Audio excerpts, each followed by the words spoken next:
네, 교회 여러분, 안녕하십니까? 오늘도 큐티로 오신 여러분들을 주님의 이름으로 환영합니다. 오늘 본문은 대개 어떠셨어요? 좀 어렵죠? 육가원칙에도 맞추기 좀 어렵고, 스페이스도 맞추기도 어렵고, ABCD는 조금 괜찮긴 한데,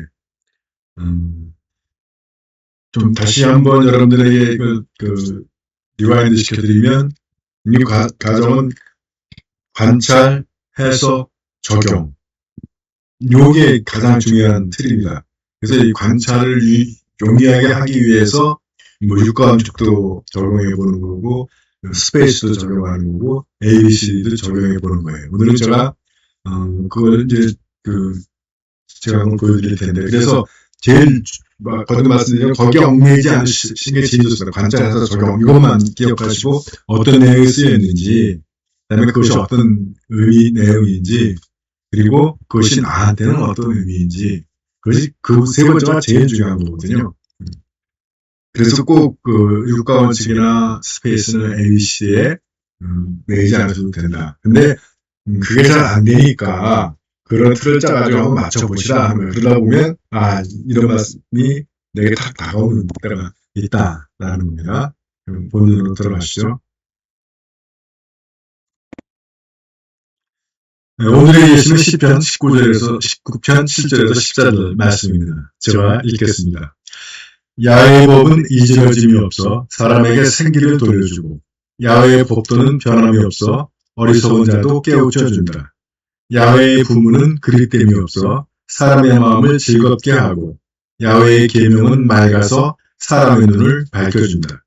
야훼의 말씀은 순수하여 영원토록 흔들리지 아니하고, 야훼의 법령은 참되어 옳지 않은 것이 없다. 금보다 순금덩이보다 더 좋고, 꿀보다 송이꿀보다 더욱 달다. 당신 종이 그 말씀으로 깨우침 받고 그대로 살면 후한상을 받겠거늘. 네서 죄업을 다 알리이까 모르고 짓는 죄일랑 말끔히 씻어주소서. 일부러 범죄할까 이 몸 막아주시고 그 소나기에 잡힐까 날 지켜주소서. 그제야 이 몸은 대역죄 씻고 온전히 깨끗하게 되리이다. 내 바위, 내 구원자이신 야훼여, 내 생각과 내 말이 언제나 당신 마음에 들게 하소서. 아멘. 네, 관찰. 여기에 언제 어디서 누가 이런 거 찾아내기 사실 어렵죠. 그래서 이럴 경우엔 저는 그래서 크게 7절에서 10절은 말씀에 대한 선언, 그리고 말씀의 유의, 정의를 했고, 11에서 14절까지는 그 말씀을 따라 상의를 하는 기도, 이렇게 정리를 했습니다.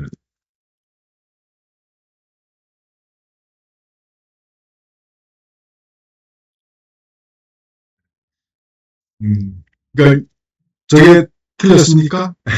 딱 맞았다고 어렵지만 저렇게 뽑을 수도 있다는 점. 사실 저렇게 뽑는 것이 더 좋습니다. 근데 여러분들이 저렇게 뽑아지지가 않으니까 그런 육가원칙이나 스페이스나 ABCD를 여러분들에게 팁으로 알려드리는 거예요. 물론 앞으로도 또 여러분들이 어려움을 겪으시면 다른 팀들도 소개해드릴 수는 있는데, 제일 중요한 것은 관찰, 해석, 적용이라고 하는 거. 자, 그래서 해석, 그것은 무엇을 뜻하는가? 선언, 하나님의 법, 말씀, 명령, 계명, 가르침, 다 같은 말씀이죠. 내게 생기를 주고 깨우쳐주고 마음을 즐겁게 하고 눈을 밝혀주고 참되고 흔들리지 않아 내게 금보다 귀하고 송이꿀보다 더 달다. 두 후반부 기도는 주님의 뜻을 벗어나고 싶지 않은 마음과, 그러나 그 인간의 연약함에 대한 고백, 그리고 그래서 그 주님의 도우심을 구하는 기도다. 적용, 그것은 내게 무슨 의미인가? 하느님의 말씀의 가치와 의미, 그리고 그 의미를 알고 그 유익함을 누리기 위해 노력하자. 두 번째로 그 말씀에 순종하며 주님이 기뻐하시는 뜻을 따라 생활하자. 그리고 세 번째, 언제나 나를 돌아보며 내 생각과 말과 행동이 주님의 말씀과 법에 얼마나 일치하는지를 돌아보자. 여러분들은 어떠세요? 이 전반부 하나님 말씀의 가치와 의미 그리고 그 유익함에 대해서 얘기를 하는데 저는 일단 뭐 다시 난해한 구절도 말씀드리겠지만 이 부분에 대해서 특별히 이거 묵상의 주제를 받은 것 같아요. 이지러짐이 없어서 생기를 돌려주고 변함이 없어서 깨우쳐주고 그릇됨이 없어서 마음을 즐겁게 한다. 여러분 이게 이해되세요? 그래서 이 하나님의 법, 이 말씀의 가치, 그리고 그 의미, 그리고 그 유익함. 저도 이번에 처음 좀 그 과제를 받은 거거든요. 야, 이런 말씀이구나. 그래서 스페이스의 맛도 보면 sins to confess, 고백해야 할 죄는 여기서 명시되어 있지는 않지만 저는 뭐 두 가지로 봅니다. 하나는 모르고 짓는 죄, 그리고 내가 모르고 짓는 죄가 있다는 것도 사실도 잊고 사는 거, 그것도 참 문제죠. 두 번째로 promise to claim, 붙잡아야 할 약속. 저는 야훼의 말씀은 생기를 돌려주고 야훼의 말씀은 어리석은 자도 깨우쳐준다. 그래서 제가 말씀을 읽을 때 내게 생기를 채워주시고 내가 말씀을 읽을 때 나를 깨우쳐 주시기를 기도합니다. 세 번째, 피해야 하는 행동, 일부러 범하는 죄 또는 그게 없다고 의인의식을 갖는 것. 이제 그런 사람들 저도 그렇고 얼마나 많습니까? 순종해야 할 명령. 이것도 여러분들이 잡을 수 있을 거고요. 본받아야 할 모범. 저는 아무래도 14절인 것 같은데 내 생각과 내 말이 언제나 당신 마음에 들게 하소서. 네. 거의 성인 같은 자세죠. 네. 그런데 중요한 건 우리가 이거 못한다고 해서 아니 나 그렇게 못하니까 포기하면 안 된다는 거예요. 도전을 해야 되는 거죠. 그래서 ABCD에서 보면 자 A 타이틀 제목 여러분들은 어떻게 정하고 싶으십니까? 저는 주님을 따르는 삶의 자세 이렇게 잡아봤어요. 근데 이건 뭐 여러분들이 정하시기 나름이에요. 예를 들어 뭐 말씀의 유익 뭐 이렇게 할 수도 있을 거고 말씀의 가치 할 수도 있고 또는 뭐 주님이 기뻐하는 삶 뭐 이렇게 잡을 수도 있겠죠. 또는 내가 따라야 할 뭐 삶 또는 말씀의 가치를 제대로 알자 뭐 어떻게 정하든 다양한 질문을 정할 수 있습니다. 저는 이렇게 잡은 그 후반부에 저는 감명을 받기 때문에 이렇게 잡아봤습니다.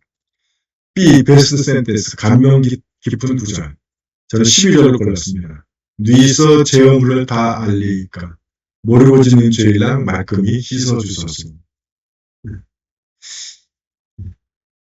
저는 저 자신의 자신감이 없어서 이 구절이 가슴에 와닿는 것 같아요.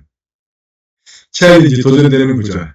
내 바위 내 구원자이신 야훼여 내 생각과 내 말이 언제나 당신 마음에 들게 하소서. 우리가 이렇게 할 수 없다고 포기해서는 안 되는 거죠. 비록 매번 실패하더라도 다시 이 상태까지의 도전을 하는 것은 멈추지 말아야 됩니다. difficulty, 난해한 구절. 아까 말씀드렸지만 10절에서 9절까지 이지러짐이 없어서 생기를 돌려주고 변함이 없어서 어린 정한 자도 깨우치고 그립됨이 없어 사람의 마음을 즐겁게 하고 투명해서 눈을 밝게 하고 요거는 조금 좀 여기 개명은 맑아서 사람의 눈을 밝게 하고 요거는 좀 이렇게 이해가 되는 것 같은데 이 앞에 세 개는 잘 이해가 안 돼요. 그릇됨이 없어의 분물은 그릇됨이 없어 사람의 마음을 즐겁게 하고 요거는 좀 이해가 되는 것 같아요. 저는 선배들한테 하도 맑았자는 지시를 많이 받아가지고 그릇마다 이거 따라야 되나 말아야 되나 그로 고민스럽지만 또 그렇게 되면 그 사람을 생각할 때마다 괴로워지거든요. 만나야 되나 말아야 되나 피해야 되나 말아야 되나 생각만 해도 마음이 휘둘러지고 또 지나간 일에도 그 사람이 했던 지시에 대해서 그 말 같지 않은 지시 생각하면 막 올라오고 그런 것에서 좀 공감이 가는 게 있습니다. 물론 모든 선배들이 다 그랬다는 거 아니에요. 안 그런 분이 훨씬 훨씬 대다수마다 안 그러시는데 몇 분이 그러셔가지고 참 즐겁지 않고 고통스러웠던 적이 있습니다. 근데 그렇다고 그걸로 조금 이해가 되긴 하는데 이지러짐이 없어 생기를 돌려주고 결함이 없어 깨우치고 이 부분은 제가 좀 묵상 주제로 삼아야 될 것 같습니다. 에센스 가장 핵심이 되는 구절 전 역시 14절로 뽑았습니다. 내 바위 내 구원자이신 야하여 내 생각과 내 말이 언제나 당신 마음에 들게 하소서. 11절도 맞죠? 네 있어 죄업물을 다 알리까 모르고 짓는 죄랑 맡김을 씻어주소서. 또는 앞에 성경 말씀에 대해서 이지러짐이 없어 생기를 돌려주고 이것도 핵심적인 구절이에요 사실. 그러니까 우리가 이 말씀을 따라 살아야 된다. 이 말씀에 나를 비추며 살아야 한다 하는 내용이니까 변함이 없어 어리석은 자도 깨우치고 그릇됨이 없어 마음을 즐겁게 하고 맑아서 눈을 밝게 한다. 이것도 중요한 본문이죠. 나란 구절이며 동시에 핵심이 되는 구절이기도 합니다. 이렇게 하시면 됩니다.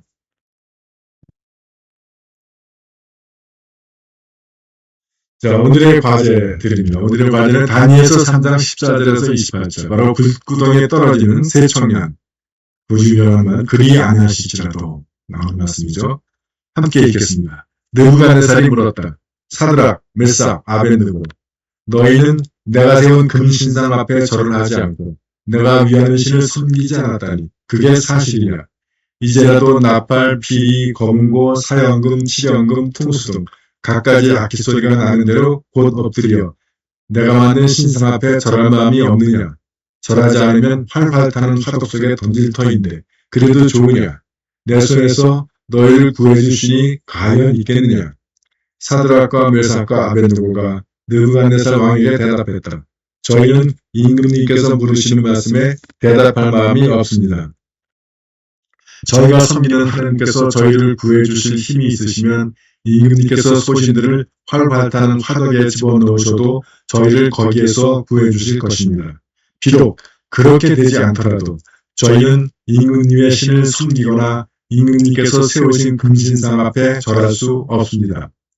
느부갓네살은 사드락과 메삭과 아벤느고의 말을 듣고는 금방 안색이 달라지며 노기에 차서 화덕의 불을 여느 때보다 7배나 뜨겁게 지피도록 하고 군인들 가운데서 힘센 장병들을 뽑아 사드락과 메삭과 아벤느고를 묶어 활활 타는 화덕에 집어넣으라고 명하였다.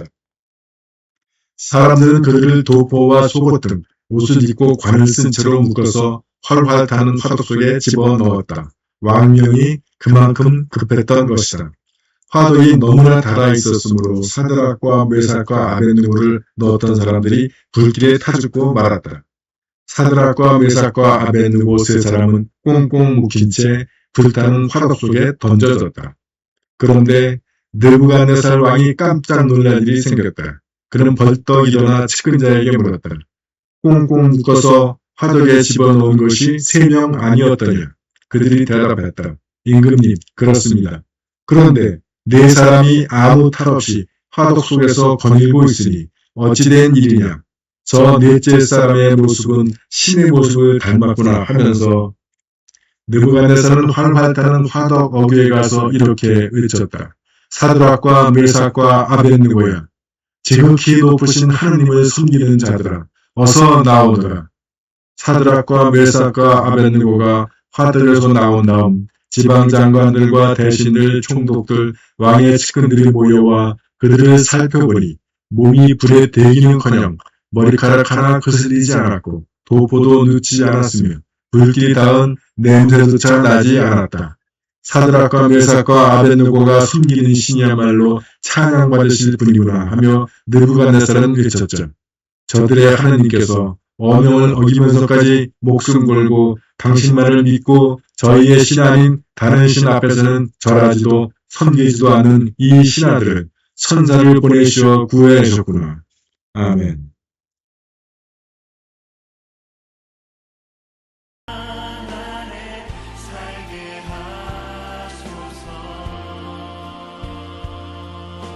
네, 오늘은 여기까지입니다. 굉장히 유명한 말씀이니까 묵상하시는 많은 댓글들 기대하겠습니다. 여러분들 오늘도 주님의 말씀과 동행하면서 주님께로부터 오는 풍성하신 은혜와 사랑과 축복 누리시는 하루 되시기 바랍니다. 여러분들 수고하셨습니다.